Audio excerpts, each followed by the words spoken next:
Bien. Muy buenas tardes a todos y todas. Muchas gracias por la asistencia, los que están acá presenciales y los que están conectados. Vamos entonces a hacer algunos comentarios sobre el fallo sobre Xilala, que acaba de ser emitido por la Corte Internacional de Justicia. Va a tener la palabra el María Ignacio, que con el profesor joven que se incorporaba al instituto. Luego la profesora María Teresa Infante, enseguida el profesor Hernán Salinas y luego yo. Ignacio. Gracias, profesora, y hola a todos y todas. Muchas gracias por su interés y participación en el seminario de hoy. La presentación la profesora ya la hizo, solamente para comentarles cómo va a ser el esquema. Yo voy a tratar de ver a modo enunciativo y rápidamente las peticiones que formuló Chile y Bolivia en este caso, para posteriormente pasarle la palabra a los profesores y profesoras presentes, quien se van a referir específicamente a ciertas materias. La profesora Infante, por ejemplo, hablará o hará referencia a por qué la Corte llegó a las conclusiones respecto a que no hay controversia en la mayoría de estas peticiones. El profesor Salinas, que también es un especialista en Derecho Internacional, va a comentar esta sentencia, y la profesora Fidel Paliat se va a referir en detalle al pronunciamiento de la Corte. Bueno, para comenzar con las peticiones de Chile, como les dije, voy a mencionarlo solo a modo enunciativo. La primera, que consiste en el sistema del río Silala, junto con las porciones subterráneas de su sistema, es un curso de agua internacional cuyo uso se rige por el derecho internacional consuetudinario. En esta petición, la Corte se pronunció respecto a que no hay una controversia y por ende la petición carece de objeto.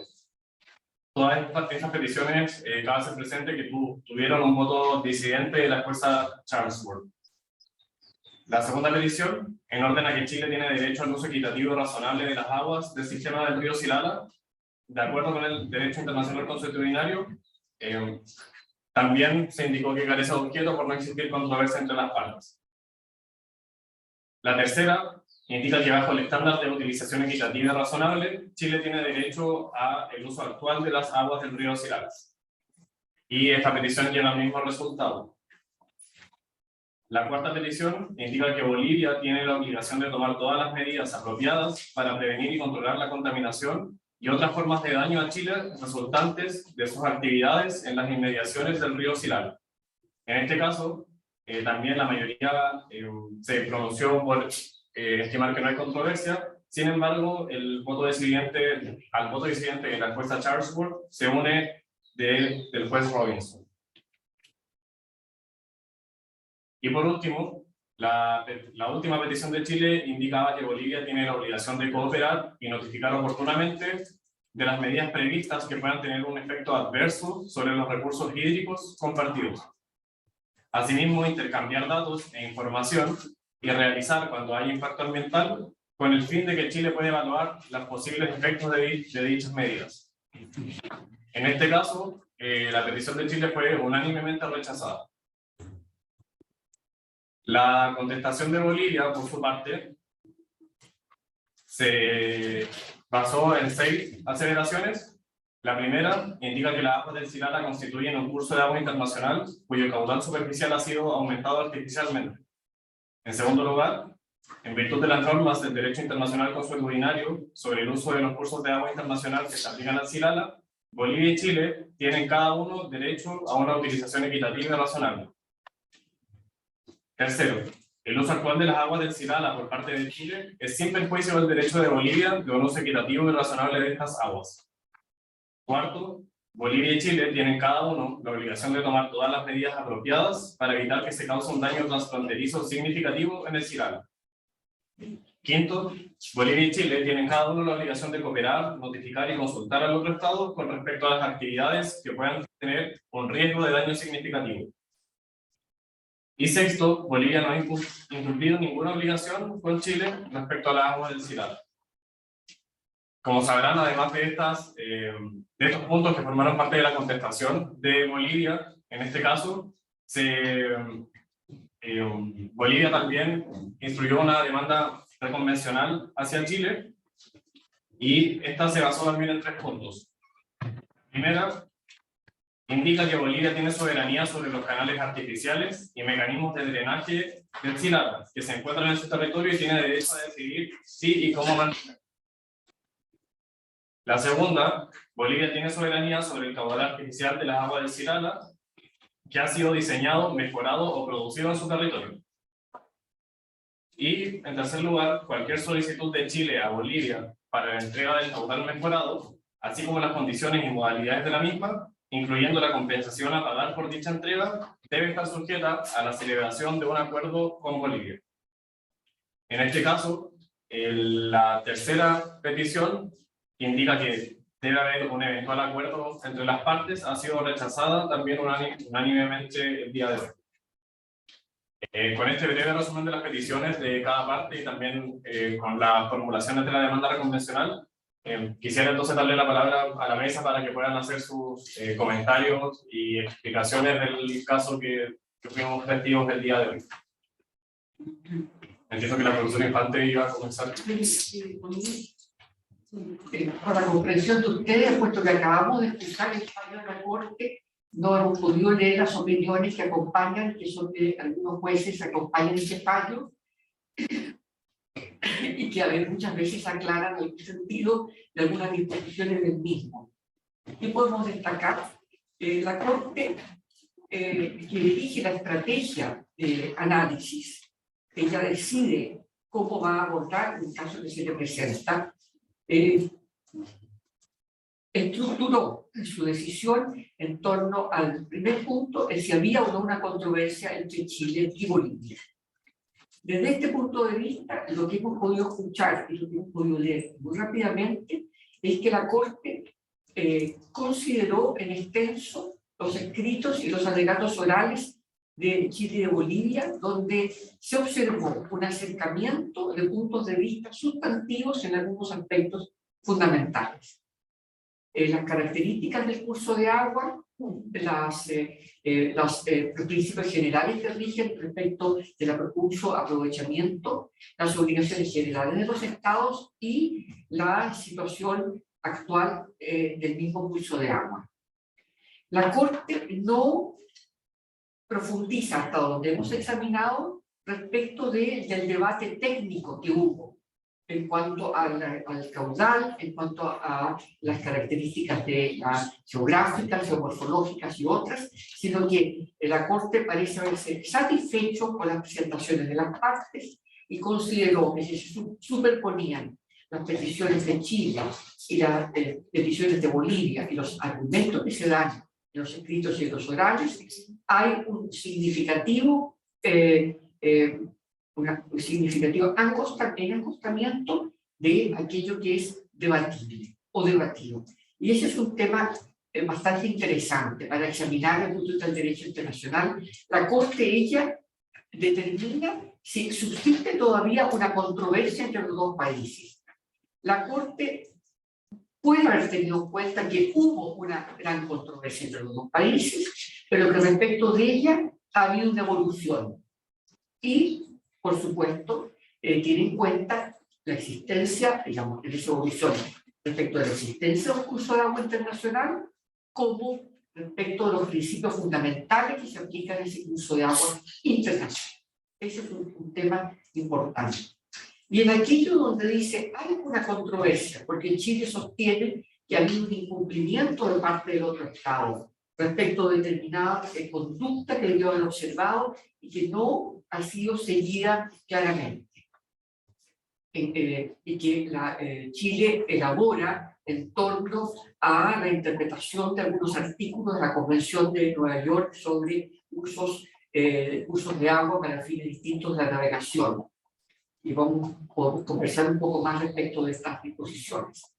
Ese tema. Después, respecto de la cuestión de los canales y el rol que ellos juegan en lo jurídico respecto de una distinción entre flujos naturales y flujos incrementados o enriquecidos del flujo de Silala. La Corte sí, esta misma estrategia dice, bueno, respecto de estas materias, nosotros vamos a observar cuál es el estándar que se requiere respecto de cooperación entre los dos estados, qué tipo de cooperación ha habido entre los dos países, qué respuesta se ha dado a las peticiones de Chile, de información, etcétera, y en materia de canales vamos a aplicar el concepto general que nos permite de alguna manera permear ese tema de los canales con el uso equitativo y razonable. Y la Corte llega a la discusión de que no hay una controversia respecto de los dos países, respecto de la totalidad del agua. Ahora, esto desde el punto de vista de la existencia de una controversia, vamos a afinarlo más en la lectura más detenida esta tarde, donde la Corte va limpiando el concepto de una disputa y me parece importante recalcar el juego que hace la Corte entre los planteamientos de las partes y los fundamentos jurídicos de sus planteamientos en la relación con la existencia de normas de costumbre internacional. En el origen de esta disputa, en la verbalización, o lo que hoy día se llama la narrativa de la disputa, a fines de los años 90, comienzo de los años 2000, hay una búsqueda que podríamos decir es irregular, pero hay una búsqueda en las tratativas entre los países para determinar qué era primero el acuerdo sobre qué tipo de curso de agua había, o era primero cuáles eran los principios del derecho internacional que debían aplicarse a esta relación. Pero los estados que viven una vida mucho más rica y mucho más compleja que lo que es un caso ante la Corte de Justicia, no siguieron un único camino en todo este trayecto, 10 años o 12 años, etc. Ese es un camino que podría haberse dado en lo que se llama una cooperación básica, general. ¿Sobre qué vamos a conversar? Sobre ello. Entonces la Corte tenía en cuenta esa historia inmediata respecto de Silala. Pero la Corte dice, ante mí las partes han venido con unos argumentos y yo observo que en la superposición de los argumentos esta controversia se ha limitado, ha sido limitada. Y yo me voy a pronunciar respecto de aquello que debo aceptar o no, de aquello que parece controvertido. Entonces ahí aparece el tema de qué dice el derecho internacional y cuál ha sido el comportamiento de Bolivia respecto de ese derecho internacional. Hay un punto interesante respecto de la Convención de Nueva York, el artículo 11 y el artículo 12, donde la Corte no acepta el postulado de Chile respecto a ese tema, y no era un punto que iba a la esencia de la existencia del curso de agua, sino de cómo deben comportarse los países. Y estas son afirmaciones muy interesantes porque tienen repercusión para otras realidades fronterizas, incluyendo entre Chile y Bolivia. ¿Cuál es lo que llaman el umbral o cuál es el piso para la cooperación? Que es lo que la Corte busca con su determinación. O sea, en lo principal no hay controversia, pero no hay controversia porque ambos países han afirmado los mismos principios. Pero tenemos que ver cómo eso se expresa en términos más concretos en el nivel de cooperación. Y después, el otro tema que tiene que ver con las canalizaciones, que podemos verlo en las otras presentaciones, etcétera, donde hay una mirada muy interesante, pero hay que leer varias veces lo que la Corte pretende buscar a través de esa vía, que en el fondo tiene que ver también con elementos de la futura cooperación entre los dos países. Yo estoy hablando a título personal, no hablo en nombre de nadie, no represento a nadie y quiero ser muy objetiva en mi análisis. Tenemos que ver también lo que dicen los jueces en niveles de declaraciones independientes. Pero esto es un poco el ingreso, porque eso es tema de la controversia. Ahora, desde ese punto de vista, el caso es una reafirmación de que los dos países tienen puntos de acuerdo, ya dichos obligatoriamente por la Corte de Justicia. No solamente uno afirma y el otro dice sí, entonces hay un valor distinto, porque la sentencia tiene un valor independiente de los acuerdos de las partes, y eso es algo que hay que leer adecuadamente. Hay un punto de acuerdo, tenemos que leerlo adecuadamente. Y desde ese punto de vista es una base, podríamos decir, son pilares de una relación donde hay muchos recursos hídricos compartidos en la frontera, más de 10, que van en un sentido u otro. Y por eso dejo a mi colega, ya, perfecto. Sí, fantástico. Muchas gracias por la invitación. También hago la misma prevención de que he escuchado el fallo, he buscado el fallo, entonces la lectura del fallo establecido con todas las limitaciones de eso. Así que tienen que tener en cuenta de que esto es una primera aproximación. Exacto.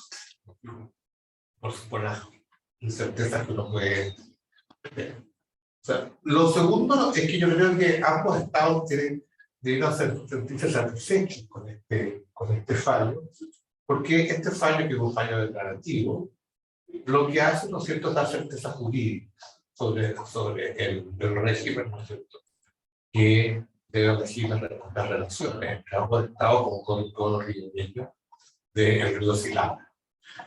Y creo que en ese sentido la estrategia que siguió el país con una política de Estado, tener en cuenta que este caso, ¿no es cierto?, ha sido abordado de la defensa chilena del gobierno, ¿no? Y por lo tanto, ¿no es cierto?, de ningún gobierno que se pueda atribuir, ¿no es cierto?, el éxito, entre comillas, en el caso.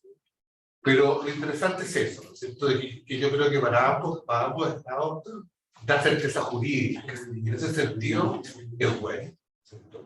Es bueno porque sería muy difícil que si no hubiera habido este pleito, ¿no es cierto?, se hubieran dado las circunstancias para tener la certeza jurídica que hoy día tenemos aquí. Y eso es bueno para las relaciones entre ambos estados. Lo segundo es que esta certeza tampoco es algo sorpresivo.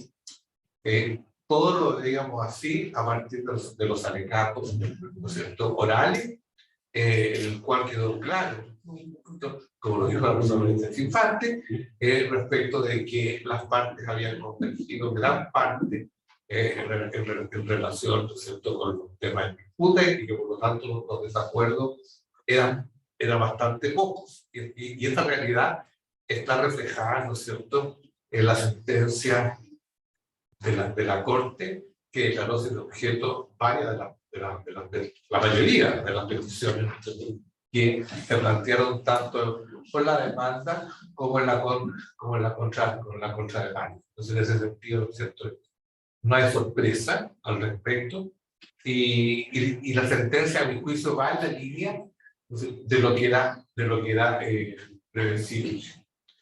Después yo creo que un punto muy importante y un punto relevante para Chile principalmente, es que la sentencia confirma de que los usos que ha hecho Chile, ¿cierto?, ha estado conforme con el principio del uso razonable y equitativo. Y eso, ¿no es cierto?, elimina cualquier pretensión de una supuesta deuda histórica. Y eso creo que es muy importante que haya quedado necesario. Lo otro relevante para mí, bueno, es el tema de la cooperación, porque efectivamente, como lo establece el derecho internacional y la propia Convención de Naciones Unidas, la Convención es un marco, y estas normas de derecho constitucional del año son un marco, pero esto tiene que ser precisado por los acuerdos entre las partes. Y creo que va a ser muy importante, muy relevante el acuerdo que se puede llegar. Está abierto el camino en base, ¿no es cierto?, a esta sentencia para llegar a un acuerdo que precise, ¿no es cierto?, el tema del uso razonable y equitativo. Entonces, me llamó la atención a mí de que la Corte lo insinúa, pero no con la fuerza que yo hubiera esperado en cuanto a la necesidad o la sugerencia de llegar a un acuerdo. Yo comparo esto con el caso de la obligación de negociar, en que hubo una explícita mención al respecto, y aquí no hay una mención expresa a un llamado a las partes a cooperar. Pero un tema es que la cooperación es fundamental. Y hay un tema que es interesante, que la sentencia de la Corte toma el argumento de Bolivia en el sentido de que cada río tiene que ser examinado en su contexto, ¿no es cierto?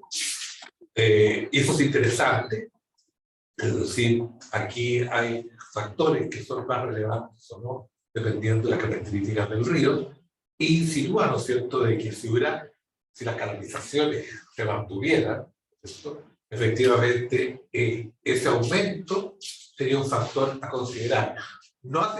La Corte no recoge, ¿no es cierto?, la distinción que hay que depender de Bolivia entre aguas naturales y aguas artificiales, pero sí dice, ¿no es cierto?, que es un factor de consideración. ¿En cuanto a qué? En cuanto a la definición del uso razonable y equitativo. Estas serían como mis primeras palabras.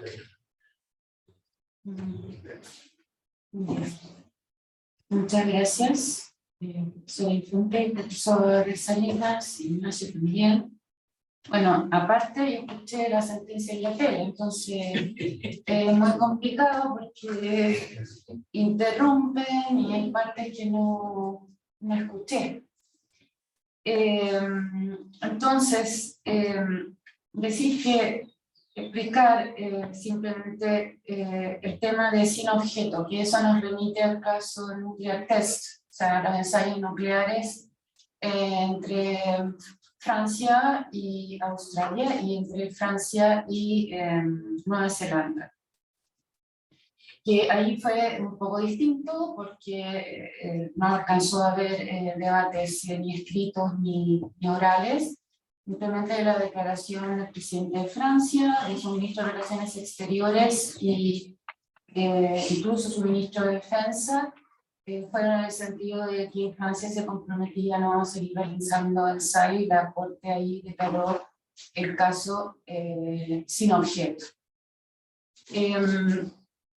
En esa línea, entonces la Corte ha fallado y dijo varias veces que el requisito para que la Corte tenga que tomar una decisión es que la controversia tiene que seguir existiendo en el momento en que ella va a emitir su sentencia. Y con ese parámetro, entonces, la Corte analizó las posiciones y las alegaciones de las partes. Esto demuestra también cuán significativas son las declaraciones que hacen quienes representan al Estado en la vida cotidiana de las relaciones internacionales, pero incluso en el foro, ¿no? O sea, en el tribunal.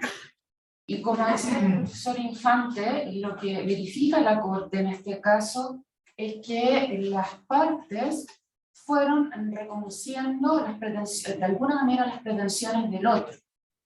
Lo primero que ocurre acá es que ya la contestación de la demanda, Bolivia señala que el Xilala es un río internacional. Y en ese contexto, por tanto, ya desapareció el objeto que era el principal objeto de la controversia para Chile. De hecho, en el año 2019, Chile se acerca a Bolivia después de esta declaración en el texto de la contramemoria, se acerca Chile a Bolivia a decir vamos a una solución extrajudicial y Chile no recibió ninguna respuesta.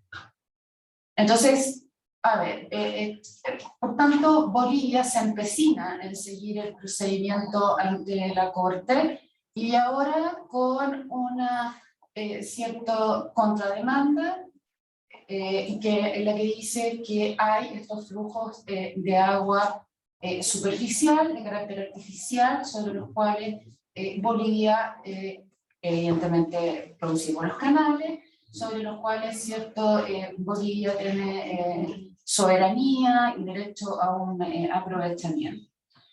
Cuestión que tampoco fue Chile contradictió el hecho de que hubiese aguas superficiales de carácter artificial, y eso se controvertió fundamentalmente a través de los peritajes.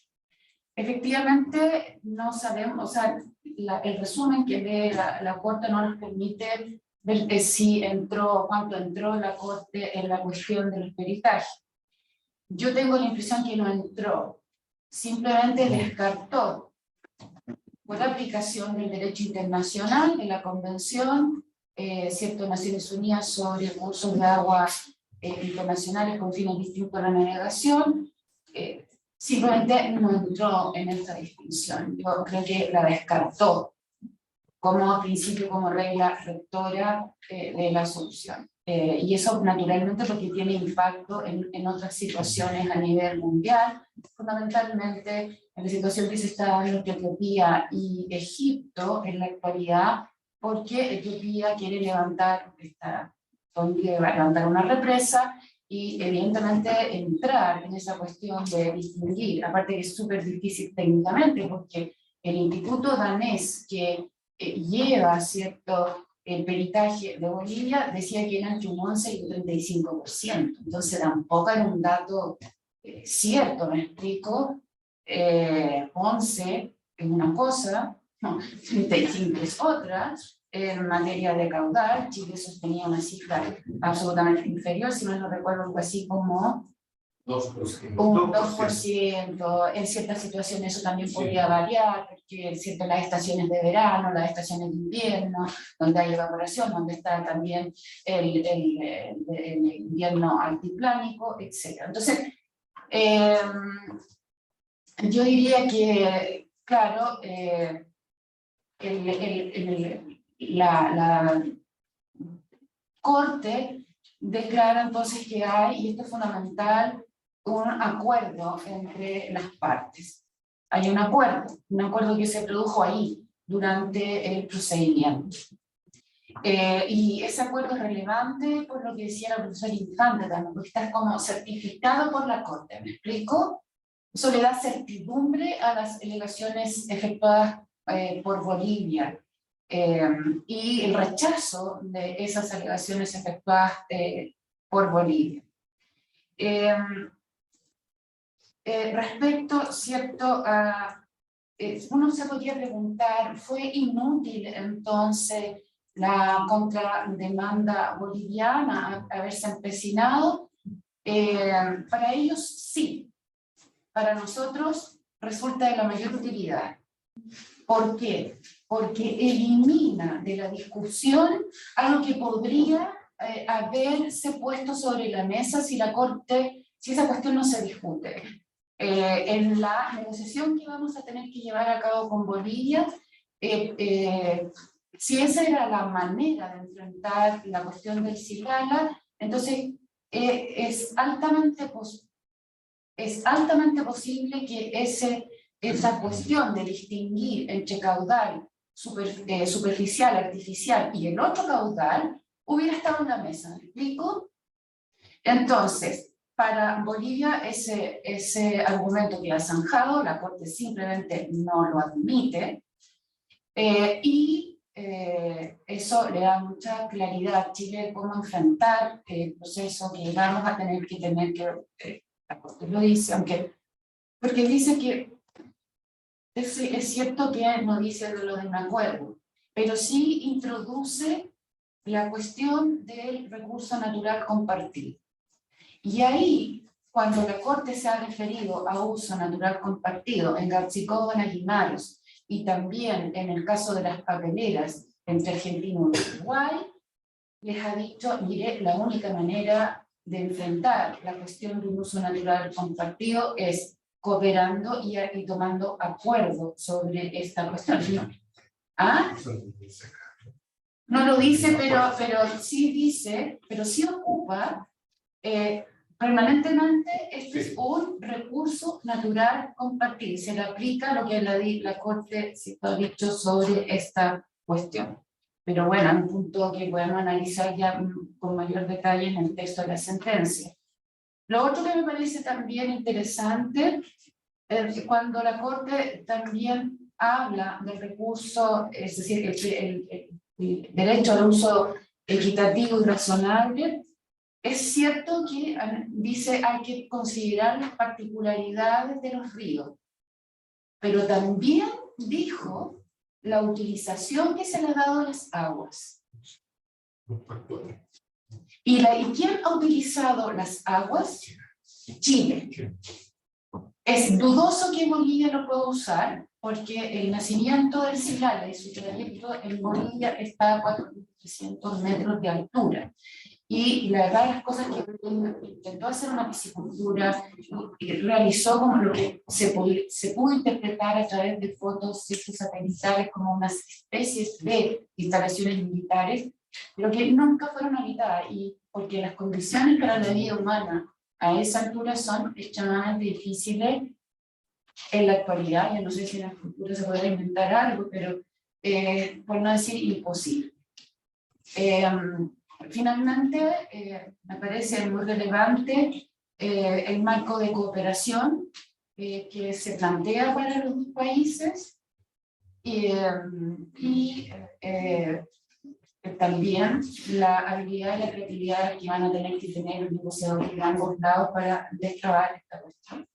Y ya está destrabada con la Corte, pero falta ahora todos los pasos que vienen, que son concretos, que son que tienen que ser muy claros.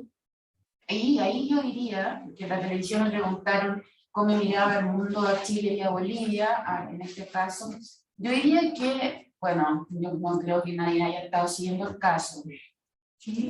O sea, sí, puede, sí, varios países, sí, sí, pero no quiero decir que no quiero decir que es irrelevante. América del Sur, sí. No quiero decir que es irrelevante, que nadie nos esté observando, pero sí es mucho más relevante en lo que los estados acuerdan cuando están compartiendo recursos, por la relevancia que hoy día tiene la protección del medio ambiente, ¿no? Entonces eso es foco de atención, foco de análisis, claramente a mi juicio. Y entonces, no sé, abrimos las preguntas, Ignacio.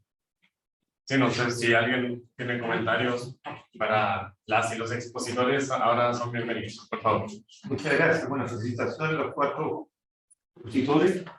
Felicitaciones también a los que fueron actores fundamentales, María Teresa y Hernán, embajador y ella. Sí, reconocemos el hay que presidente reconocer. Fue. No, es cierto, son 20 años de estudio. Ella es en gran parte la artífice de este piso. Así es. Sin esos estudios no habría sido tan fácil. Sí, también profesora. También, pero ya no te quites protagonismo. Hubo reconocimiento del presidente a María Teresa. Algunos decisión, o sea, pregunta. Alente le recuerdo que en su alegato hizo una distinción entre caudal y agua. Y ahí la Corte, por el peso que tiene Pelé, podría, tratando de decir que la Convención de los Ríos hablaba que el agua es una cosa, un agua, pero el caudal es otra.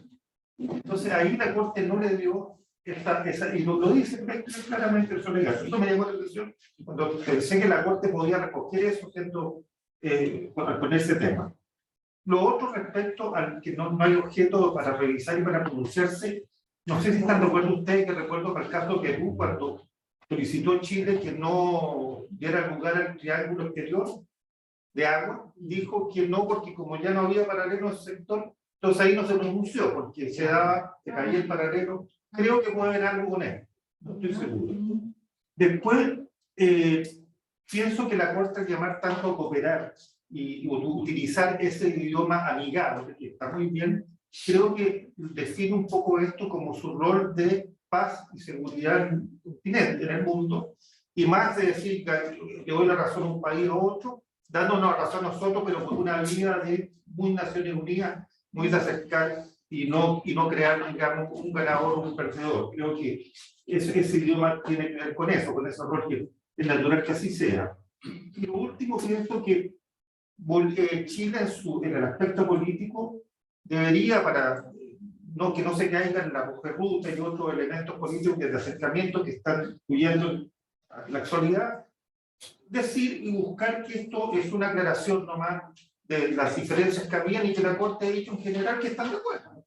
Casi todo, entonces, por tanto, nosotros tomar políticamente, hacer, creo yo, que lo natural hincapié en eso para no pasar a llevarlo y no sentirse, no obstante que obviamente se ganó todo, pero de alguna manera políticamente no bifurcar la posibilidad de un mayor acercamiento. Esos eran mis 4 comentarios y felicitaciones. Yo quería hacer solo un comentario a lo que tú dices.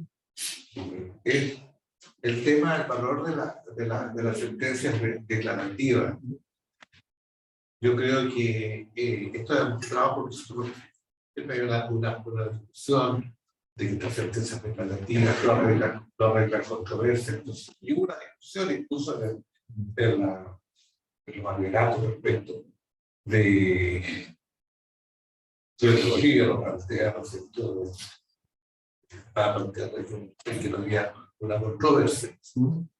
Pero yo creo que es interesante lo de las sentencias declarativas, en el sentido de que iban precisando el derecho internacional y va cumpliendo un rol, ¿no es cierto? Como tú dices, va ayudando a las partes y la Corte asume un rol, ¿no es cierto?, en materia de su función, que es la solución pacífica de la controversia relevante. Y eso creo que es bastante significativo. Yo tengo un punto ahí un poco distinto, porque la Corte al final no declara nada. Dice, yo no tengo que declarar sobre esto, porque aquí no hay objetos, desapareció el objeto de la controversia.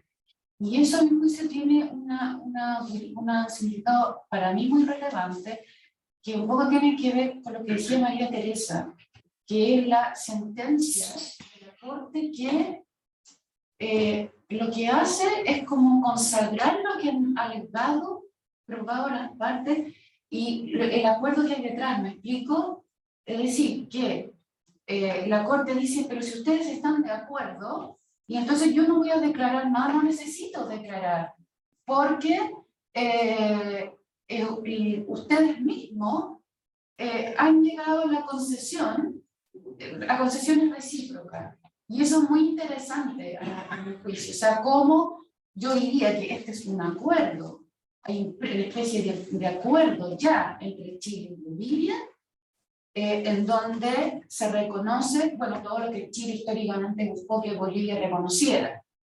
Y eso es relevante para cualquier cuestión futura. Y ahí quedo porque no... Eso me pareció a mí, eso es lo que yo escuché. Bueno, pues para plantear un poco, en este caso, la Corte constató que había habido una modificación de determinadas posiciones de las partes, naturalmente, que había en la parte demandante, había hecho una presentación general que es la que fue ordenando el discurso sucesivo. Esa constatación de la Corte que había una significativa evolución, dice, de la posición de una de las partes, es importante. Ahora, nosotros sabemos que los estados que verifican ante la Corte también tienen su foro interno, su ámbito interno, y eso hay que explicarlo adecuadamente en el plano interno, tanto la parte chilena como la parte boliviana, cuál es el significado de estos términos tan cuidadosos de la Corte. Un segundo punto que me parece interesante tiene que ver con un elemento que se está planteando a nivel de derecho internacional, pero que en la forma como se enlaza con las políticas nacionales específicas en determinadas circunstancias, requiere una mucha mayor densidad, que es el nivel de cooperación que los países se deben. La de Chile hizo un planteamiento respecto de que no había habido un suficiente intercambio de información, que no había habido una determinada conducta, la otra parte, etcétera, y la Corte miró las normas o invocó y analizó aquello que serían los principios aplicables.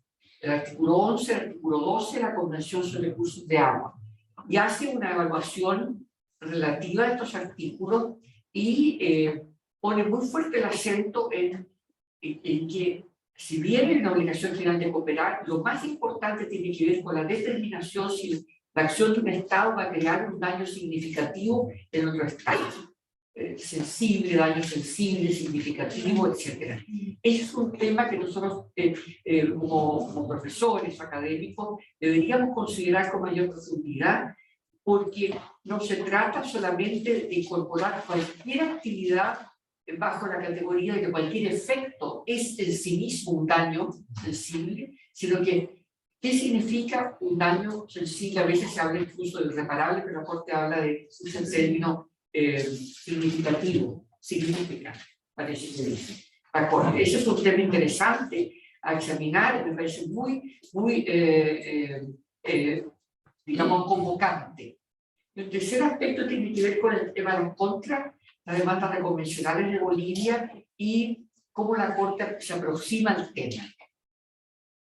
Aquellos que siguieron el procedimiento habrán advertido que ya en la etapa de los orales, la parte que plantea esas demandas convencionales habla en términos de hipótesis, que se cumpliera este tema, y hay un punto donde dice Chile alega que tiene derechos adquiridos y yo creo que no los tiene, en fin. Esto se va limpiando en los alegatos orales y la Corte dice, aquí la verdad es que la discusión ha disminuido mucho de nivel. Y lo que tenemos nosotros es, ¿qué puede ocurrir si ocurre este fenómeno? Si se desmantelan los canales, ¿qué puede ocurrir si se desmantela el otro? Y la Corte dice, a nivel de principios, los países están de acuerdo. Lo que nos dice, ahora ustedes tienen que trabajar a nivel de hechos, a nivel de frontera, a nivel de situación. Sí, el tema lo amerita. Y creo que ahí hay otro elemento muy interesante desde el punto de vista del jurídico, porque posiblemente la estrategia de argumentación de la parte boliviana, donde incorpora muy fuertemente a los profesores, a profesor Pelé, a Ronald Bante, etcétera, que alegan en torno a hipótesis y a temas, fueron de alguna manera diciendo a la Corte, usted denos las bases para que nosotros podamos decir, hay principios aceptados, pero si ocurren determinados hechos, tenemos que cooperar más fuertemente en el evento en que haya, lo que usted misma ha dicho, un daño significativo, etc. Y creo que ahí hay un elemento interesante a ver en esta sentencia. Y con esto estoy siendo diplomática y justa también, diplomática y justa, en el sentido de la sentencia para las dos partes. Pero y es interesante la verificación que va haciendo la Corte de estos artículos de la Convención de Naciones Unidas. Eso es muy relevante, y la distinción, qué es lo que es derecho constitucional y qué es lo que no es, porque no hay práctica. Y en el sentido, como que sube el umbral la Corte, cuando que no cualquier medida, como dice María Teresa, tiene que ser objeto de consulta y ser cambio de información, sino que tiene que ser una medida de un riesgo sensible. Ahora la tradujeron como sensible, esa es la traducción que se dijeron, pero no sé si es correcto. En la convención, me voy a ir el término. Porque ella, porque hace una distinción entre la jurisprudencia de la Corte y la norma de la convención. Sí, justamente. Y la presidenta, sensible sí, dice daño transfronterizo sensible, que eso es lo que la Corte ha reiterado. Sí. Significan, es que yo estaba solo escuchando la traducción al y en inglés lo significa de manera sensible. Así es. Vamos a hablar, no causar daño sensible. Ahora, por supuesto que en la vía del curso de agua internacional puede haber consultas que se formulen para saber cuál es el proyecto. Esto es normal cuando hay sobre todo los acuerdos de recursos hídricos, es decir, ¿qué nos vamos a informar? Y este es un tema interesante que precede la posibilidad de daño sensible que a veces hay que prevenirlo, pero a veces puede ocurrir por determinadas circunstancias y es mejor prevenirlo. Creo que sería interesante escuchar más de cómo nos conversamos. Sí, no sé si, perdona, si al tiro, no sé si después está conectada, quiere hacer preguntas. Están conectados, por favor, levanten la mano y acá nos van diciendo, ¿sí? Si quieren hacer algún comentario, pregunta, el señor primero. Por favor. Bueno, yo en primer lugar, yo soy boliviano, exalumno de instituto, y también estudio también he tenido algo que ver con el tema del SILAG. Estuve participando durante 30 años. Nos reunimos con el canciller Teodoro Rivera en Brasil y analizamos la posibilidad de tener un acuerdo especial, continuando la propuesta que habían hecho al gobierno del presidente Morales. No sé qué pasaría después, pero en definitiva, tal vez un pequeño primer comentario. El agente boliviano, Gatos Orales, en el cierre, explicó el por qué se rechazó la propuesta de ese arreglo extrajudicial. Y al día de hoy, tal vez, en primer lugar, decir, en perspectiva, como dice María Teresa, no a nadie, simplemente soy un interesado en acercar a Bolivia y a Chile, o sea, justo movimiento y una mejor relación. En ese orden de ideas, yo lo que quisiera señalar es de que desde la perspectiva boliviana, creo que es un día muy positivo. Han hecho muy bien, ahí veo a mi profesor amigo Peraldo, a María Teresa, que es un triunfo. Pienso que han hecho muy bien en hacer respetar sus derechos y hacer esta causa en el plano internacional, porque hoy día hay certidumbre jurídica. Y el éxito se debe, de alguna manera, le atribuyo yo también al instituto, porque son personas que han trabajado y han investigado mucho. El tema del SILAG no surge en el 96, surge antes. Desde 1904 hasta el 96, Bolivia sostuvo de que era un cauce internacional, un reino internacional como se conocía el derecho internacional aplicable en la época. Pero ¿qué pasó? Cuando se hizo evidente que la empresa de ferrocarriles estaba haciendo uso distinto a la concesión otorgada, ¿no? Se hizo evidente y hubo una revuelta en Bolivia en el sentido de que no se beneficiaba el país en absoluto, y que esta empresa estaba cobrando por el agua que en parte le pertenece, hoy sabemos, a Bolivia. Entonces aquí viene una pregunta a ustedes, primero felicitarles, una oportuna reunión, muy interesante los alcances que han hecho. Obviamente todos tenemos que leer, estudiar, analizar a fondo la sentencia. Y obviamente habrá muchos temas que van a ser muy esclarecedores, ¿no? En todo caso, respecto a la petición tercera de parte de Chile, en el sentido de que el uso equitativo y razonable, en su interpretación, y así lo ha sentenciado la Corte, el actual uso estaría en compatibilidad con el derecho internacional. ¿Okay? No hay ningún con la costumbre, digamos, ¿no? Pero aquí viene el tema. Si ustedes se ponen medio del otro lado, y lo que yo trato de aquí es avanzar, que lo positivo es que se ha dado un primer paso, pero hay mucho por recorrer. Por ejemplo, nadie tiene conocimiento científico de todo el sistema del río Sila. No hay un estudio de las aguas subterráneas integrado. Se trató de hacer cuando María Teresa era directora de DIFROL. Lamentablemente las autoridades de mi país en ese momento no se avinieron y quedó trunco el estudio que se debía haber hecho. Pero claro, en el preacuerdo del 2009, Chile tuvo la disposición de que Bolivia, su 50%, pueda comercializarlo a los usuarios en territorio chileno. Entonces aquí viene mi reflexión, mi consulta. ¿Cómo interpretan ustedes? Astrid ha sido muy clara. A 70 kilómetros del Silala no hay población alguna. No hay uso posible en territorio boliviano. ¿Okay? Queda en simple enunciado el que tiene derecho como ribereño a un 50%, siendo que el territorio chileno, Codelco y la empresa de ferrocarriles comercializa y los usuarios pagan por esa. Entonces, yo creo que hay muchos puntos que todavía, y aquí viene lo mejor de toda la sentencia, que invita a los dos países a que cooperemos. Y no solo cooperemos en este tema, sino que en nuestra extensa frontera no hay claridad tampoco. Hay algunos que dicen que son 21 cuencas, otros que dicen, la viceministra y agente de Chile dice que son 16. Si uno se fija en lo que decía el ex cónsul general en El Paz, son canelas, son 18 cursos de agua. Entonces, hay mucho desconocimiento y hay una necesidad de cooperar.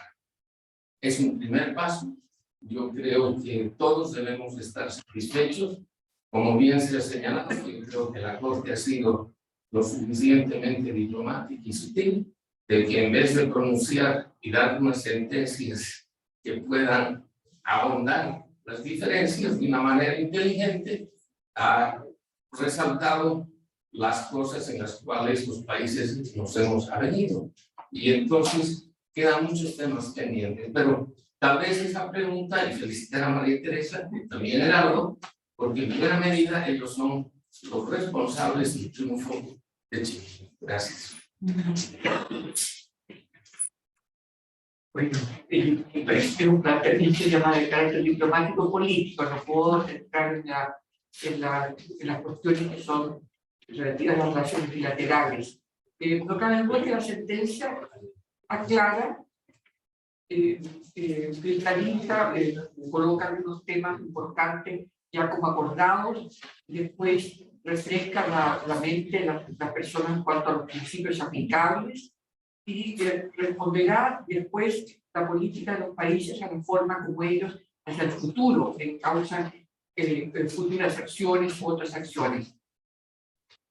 Sí se puede decir de que habiéndose reconocido el recurso compartido, todos los países tienen, por supuesto, que observar, evaluar cuáles son sus intereses, sus actividades, etc. Son conocidos los usos. La Corte ha dicho que corresponden usos equitativos y razonables y que también el uso equitativo y razonable de ambos estados. Y yo creo que ese es un punto muy importante de entendimiento, para entender bien la sentencia.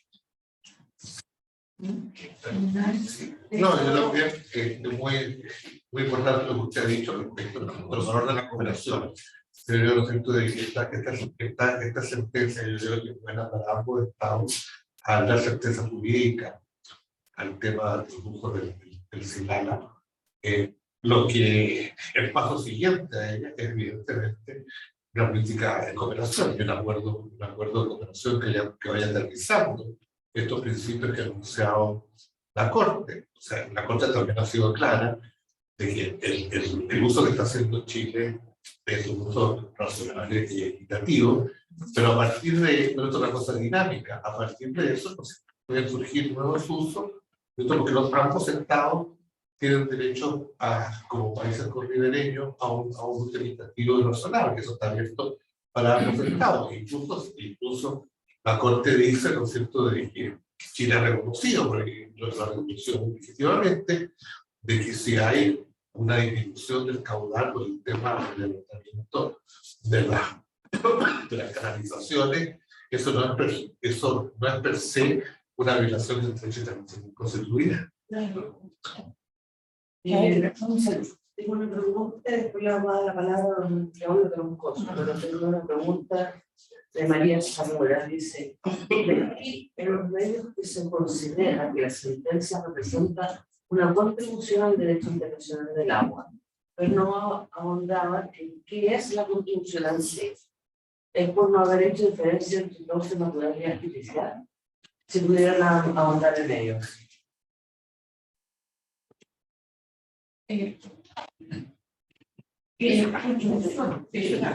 Claro, es una contribución en el sentido de que la Corte con mucha claridad ella va desarrollando una lógica para ir sosteniendo que determinadas disposiciones de la Convención de Nueva York sobre los recursos de agua corresponden a la costumbre internacional y que esa costumbre consiste en determinados principios y que también deben traducirse en determinadas formas de comportamiento de los países. En ese sentido, es es importante, es una contribución. Ahora, la otra parte de la pregunta dice, pero no dice en qué consiste el avance. No, la Corte no avanza, la Corte no hace un desarrollo progresivo. La Corte lo que hace es elaborar en torno, de acuerdo con su propio raciocinio, no nos olvidemos nunca que son juristas, personas humanas que están razonando de acuerdo con sus propias convicciones.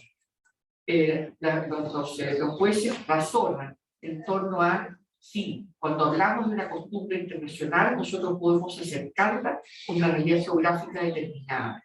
Y ese estudio, esa forma de elaborarse en torno a la costumbre internacional, es muy interesante en la jurisprudencia de la Corte. Ahora, ¿cuál es el gran avance en la relación? Impacta la relación bilateral en esta materia. Yo creo que es muy interesante lo que la Corte señala respecto a cuáles son las obligaciones y derechos de las partes en torno a un recurso yo compartido. Y eso es un aporte.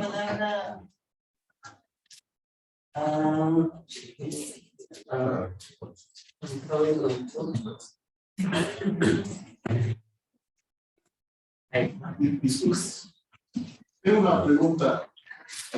Perdón, es que O bueno, sí. Claudio.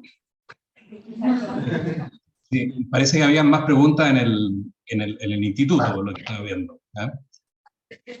Pero no, yo quería hacer un comentario muy breve. Primero, nos estamos beneficiando de escucharlo a ustedes.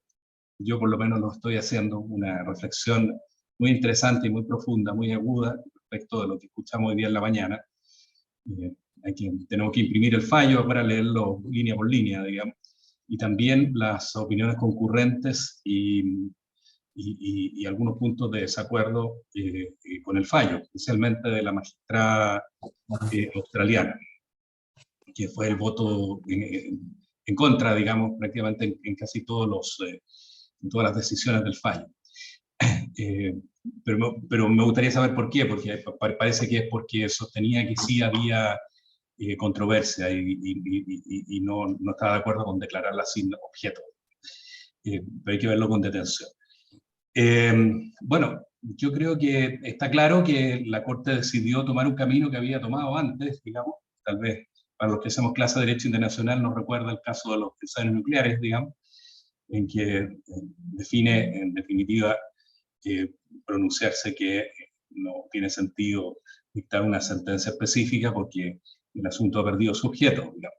Y en este caso, yo creo que se han certificado cada una de las posiciones de Chile, principales, digamos, específicamente que se trata de un cauce de agua internacional, que se rige por las reglas del uso equitativo y razonable contenidas en la Convención, que se aplican como derecho internacional consuetudinario, que esas normas se aplican en la integridad del cauce del río, o sea, las aguas subterráneas, las aguas superficiales, independientemente de que sean canalizadas, se aplica igualmente, digamos. Y el deber de cooperar.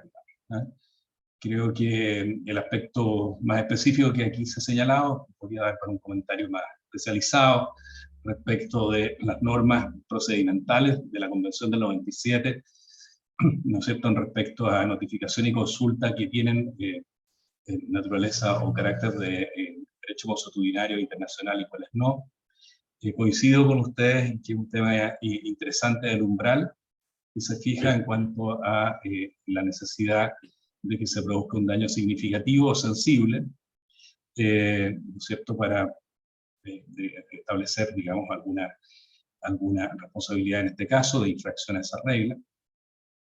Lo que surgió en algunas preguntas en la mañana, y sería interesante también compartirlo, es que al haberse abstenido la Corte de dar un fallo por ella misma, preguntaba a alguna gente en la mañana, digamos, si ello significaría de que eso podría posibilitar a una de las partes después desconocer, digamos, o cambiarse de posición por tercera o cuarta vez, digamos, a lo que en definitiva se constata por este fallo de que hay un acuerdo entre las partes, digamos. A mí me parece que no. Yo creo que aquí la Corte lo que está certificando es un acuerdo, y ese acuerdo como tal debe ser respetado, y también debiera aplicarse la doctrina de los actos propios, digamos, en el sentido de que no puede un Estado que se ha allanado, en este caso, a una tesis del demandante, después cambiar de posición porque la Corte no se pronunció específicamente sobre el asunto constatando el acuerdo. Por eso es un tema también que sería interesante que ustedes lo abordaran, porque salieron también en algunas de las preguntas de las que fui objeto en alguna reunión esta mañana. Solamente eso. Gracias. Gracias, Claudia. Yo creo que también tengo que leer el fallo en su totalidad, detalladamente, pero mi percepción es que la Corte aquí también aplicó un poco lo que yo decía al principio, la lógica también de esto, como decía María Teresa, que las posiciones se fueron acercando, ¿no? ¿Pero qué significa eso en términos de derecho internacional? Significa que hay un acuerdo, y ese acuerdo también mantenía María Teresa, está, y yo lo dije antes, como certificado por la Corte. ¿Me explico? De hecho, en algún momento se hizo también referencia a las declaraciones de buena fe de las partes. Que ambas partes manifestaron, hicieron declaraciones de buena fe, particularmente durante el procedimiento oral. Sabemos que el derecho internacional, ¿cierto?, está informado por este principio de informalidad. Es decir, que estamos a los compromisos asumidos por las partes más a la forma que asuman ellos. Bueno, a mi juicio asume este acuerdo, la relación chileno-boliviana asume la forma de un acuerdo que se produce durante el procedimiento que está certificado por la Corte. Eso diría yo, y también en alguna parte dijo que la Corte tomaba nota de la voluntad expresada por Bolivia de cooperar.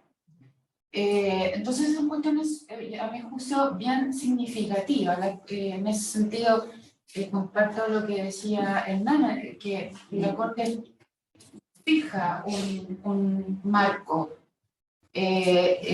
para que los estados accionen. Y uno de esos es lo que decía María Teresa también, en el sentido de que cuál es el umbral, ¿no?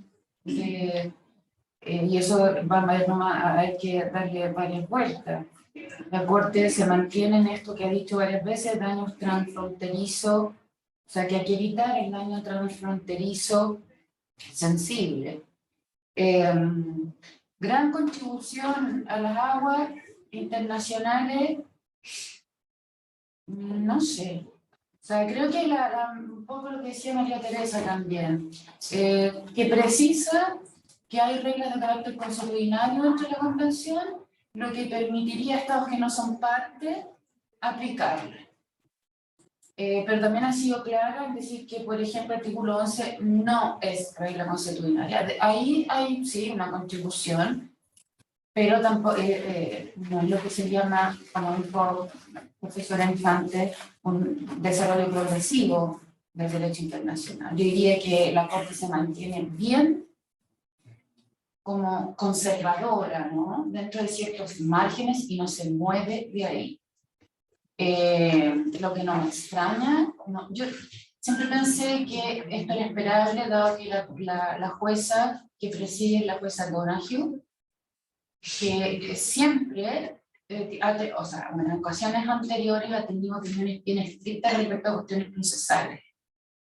Entonces, no me extraña que haya declarado sin objeto, ¿ya? Pero no sé, tampoco he estado tanto en la Corte como puedo decir sí, ya es determinante, etc. Presidente, es muy importante porque integra el comité de redacción, la sentencia. Sí, y ella ha sido en varias sentencias, su opinión, cuando da opinión particular, en el caso Nicaragua-Colombia, por ejemplo, todas la lógica ahí es de carácter procesal, o sea, ¿qué es lo que ocurrió aquí? ¿Está aprobado, no está aprobado? ¿Tiene objeto la controversia, no tiene objeto? Y entonces, desde ese punto de vista, a mí no. Había una pregunta, una intervención. Sí, muchas gracias. Muchas gracias por toda la explicación que nos han dado. También es más que por un comentario y como una pregunta de cierre. Yo soy boliviano también, y bueno, más que todo, y bueno, yo creo que la sentencia, bueno, el fallo que ha emitido la Corte ha sido para armonizar, digamos, ha sido como que ha tratado de ver la situación que ha existido ya varios años entre ambos países, y siento que es como que tratado de decir, de poner los paños fríos en esta situación. Así que esperemos que ahora sí ya podamos avanzar en otros temas que han estado paralizados. Mi pregunta, aprovechando que ustedes bueno, tienen bastante experiencia en el tema jurídico, académico y hasta político, pues, si con esta palabra que han resaltado bastante, que es el tema de la cooperación, si esa palabra cooperación y coordinación entre ambos países, digamos, solo deberíamos llevarlo en el marco de, digamos, de este conflicto transfronterizo, o si no, llevarlo a todos los puntos de intereses que ya tienen. ¿Cómo se debería trabajar de ahora en adelante? ¿Cómo debería ser un plan? ¿No? O bueno, ¿cómo se debería ver el tema de aquí en adelante? No sé si, digamos, cuál es su punto de vista. No puedo entrar en el tema de carácter político y diplomático. Creo que la sentencia es un documento maduro, consistente, que le dice a los estados, miren, ustedes cuentan con un marco, tienen algo que les permita a ustedes trabajar. Ahora, ¿qué más quieren colocar aquí? Depende ya de la decisión de los estados. Respecto de otros puntos de la agenda, no puedo entrar a pronunciarme, pero creo que ya existe una serie identificados muchos puntos de cooperación necesaria entre los dos países, desde lo económico hasta aspectos migratorios, que constituyen una agenda muy demandante.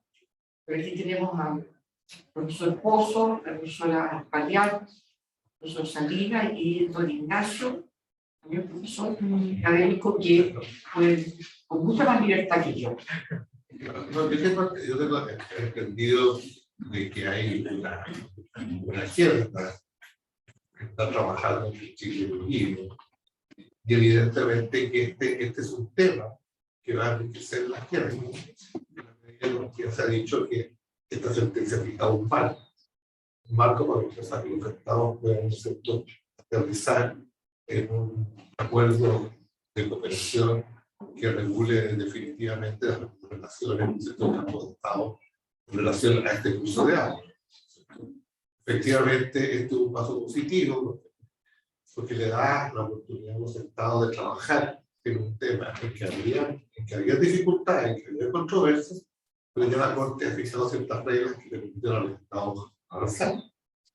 Tal vez agregar que hay dos mecanismos que están vigentes, uno que es muy nuevo, que es la hoja de ruta, y uno de los 14 puntos es el tema de cooperación. Y también está recurso hídrico. Y en los comités de frontera e integración, el último fue el 2017, también el tema recursos hídricos del partido está muy presente. Entonces, como muy bien dice el profesor Salinas, la sentencia puede ayudar mucho a ajustar los marcos y para tener más certeza jurídica y práctica cómo afrontar estos temas y beneficiarnos como país, porque de eso se trata. Sí, en esa misma línea, yo creo que la sentencia creo que destraba una cuestión que es importante, que ayuda. Pero efectivamente hay otros temas en la agenda, como es la cuestión migratoria, que es necesario hablar y acordar. La verdad es que estamos, junto con el Perú también, en el caso de la mirada de Chile, ¿no? Entonces, y requiere también de abordar cuestiones concretas, es decir, no es solo el lineamiento de cooperación. El otro día escuchaba al profesor, ¿cierto?, que se desempeñó en la Cancillería, y claro, hay cosas tan concretas a veces como las carreteras, me explico, cómo están transitando los camioneros de Bolivia a Chile y al revés. Entonces, Si algo yo creo, y esto es una opinión súper personal, si algo demandan nuestras poblaciones, en todos los territorios, es soluciones concretas que mejoren la vida diaria de las personas. Yo creo que en eso concordamos bolivianos, chilenos, ¿ya? Y entonces, pero eso requiere efectivamente un esfuerzo diplomático significativo. Y además un esfuerzo diplomático que yo creo que hay diplomáticos que comprenden que tenemos que en esta relación, en nuestra relación, avanzar en cuestiones que son sumamente concretas, ¿me explico? Sumamente concretas y que son de carácter intersectorial. ¿Ah? O sea, el transporte, me explico, Ministerio de Transporte, Ministerio de Hacienda, porque claro, a veces los diplomáticos tienen, por los que estudian más la relación bilateral o han estado a cargo de ella, han tenido ideas fantásticas, pero se topan con el problema de, bueno, el presupuesto para esto, el financiamiento. Entonces es la hora de conversar sobre el tema de lo que, por ejemplo, en el acuerdo de migración se habla de pan-gubernamental. Pan-gubernamental significa que están comprometidos todos los gobiernos en su integridad y los distintos niveles, ¿me explico? Del central, el regional, el local. Y esas son ideas, claro, esto está presente en el Pacto Mundial sobre Migración, pero son ideas que son muy valiosas de cómo se tiene que producir ahora, en este marco actual de cambio climático, de desastres naturales, de procesos migratorios que llegaron para quedarse, porque quienes piensan que poniendo no sé qué cosa en la frontera esto va a parar, esto no es así. Entonces, en esa línea, rescatando la idea del Pacto Mundial de Migración, de lo pan-gubernamental, creo que esa es una idea, un principio que podría iluminar la cooperación entre nuestros países.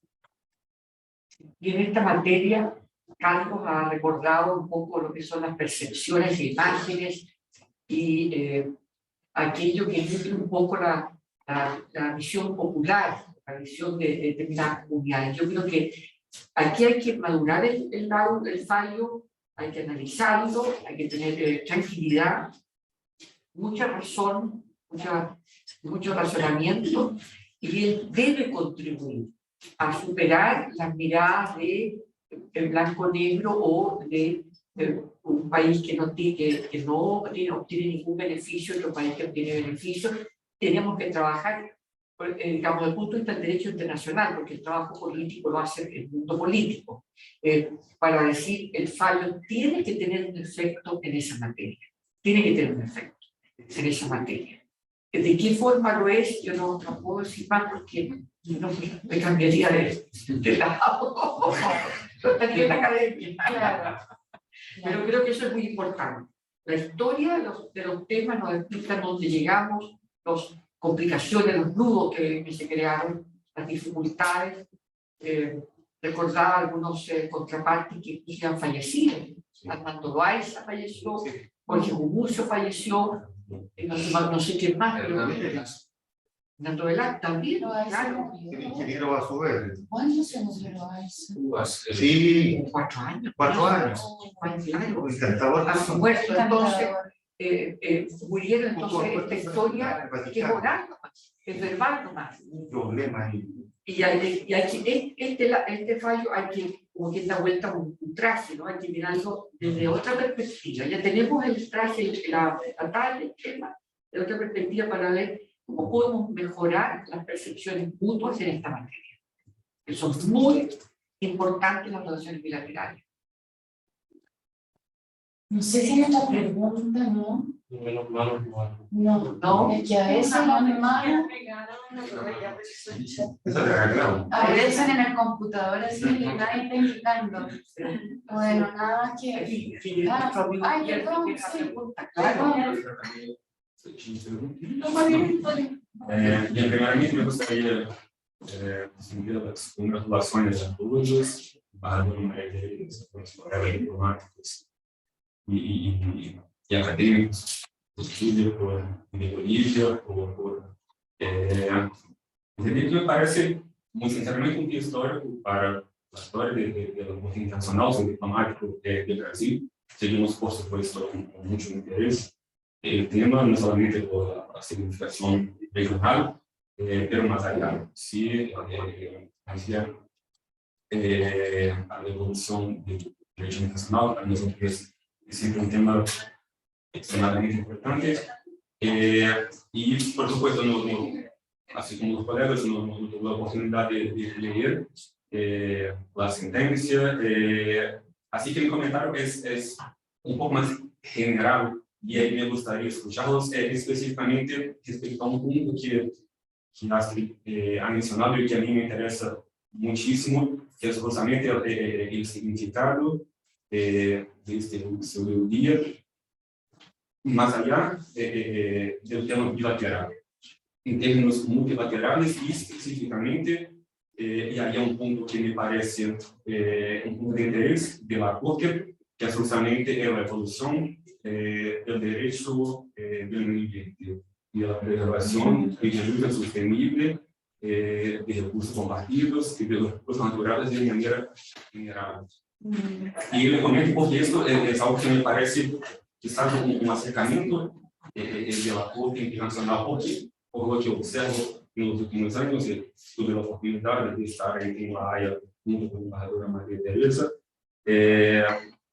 y ahí vemos, quizás no de manera lineal, pero sí de manera espacial, pero muy constante, me parece un interés de la Corte por ese tipo de temas. Lo vemos desde, por ejemplo, elementos del mercado de las papeleras, lo vemos de manera, me parece sí, muy clara en el caso de Nicaragua y Costa Rica, y principalmente la sentencia de Nicaragua y Costa Rica.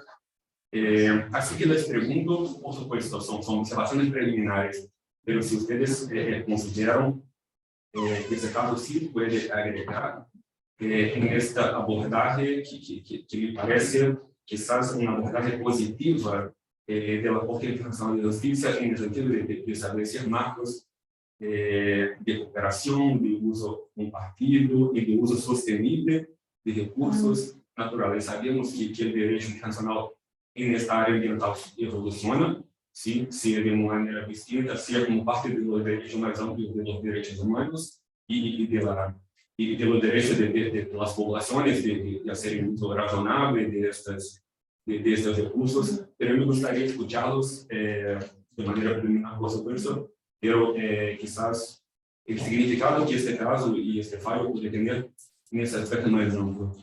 Oh, mira, yo creo que el fallo es bien conservador en materia de medio ambiente.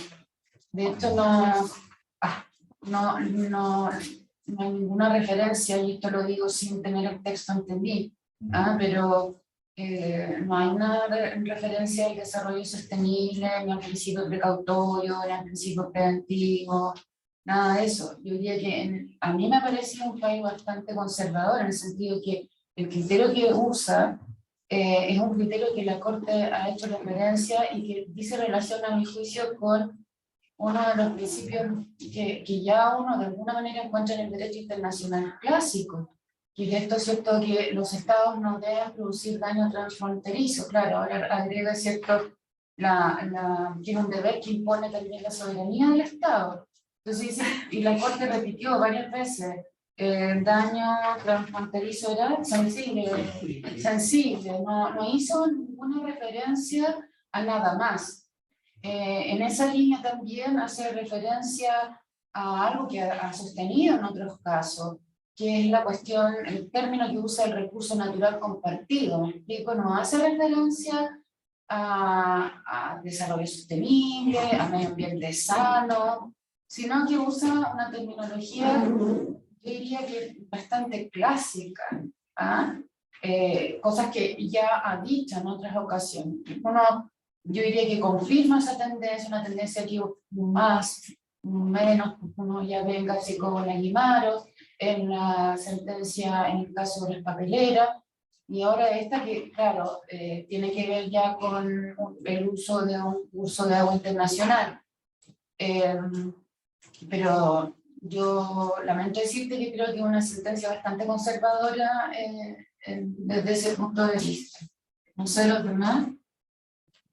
Como tal, llegan más herramientas políticas a los países para darle un sentido a lo que es la cooperación fronteriza, en la medida en que no coloca a nivel abstracto, sino que analiza cuáles han sido aquellos hechos que Chile ha reparado o sobre los cuales ha puesto la atención y que dice, no me han informado, no ha ocurrido esto. Esto otro, la Corte dice, bueno, no hay evidencia de tales efectos, etc. Y los estados tienen que mantener una posición abierta, pero entrega el aporte para lo que es evaluar un daño. Y ese punto es interesante, porque la Corte no se sitúa en un plano abstracto, en el plano concreto de dos países que están vecinos y donde ha habido, dice, una evolución en la posición muy considerable. Y yo creo que eso es un reconocimiento de la Corte muy interesante. Ha habido una evolución muy considerable. Y eso lo respeto. Sí, sí.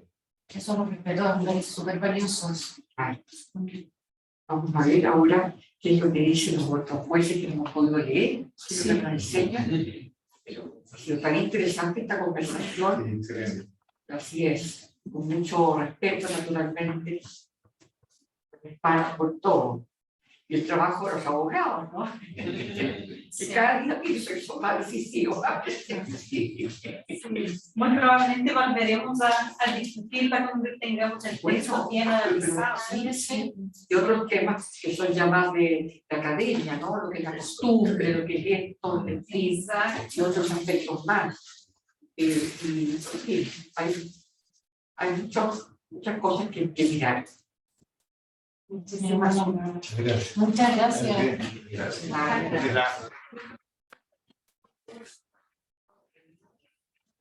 Los 70 dichos por favor. Sí, 170. Eso es lo que se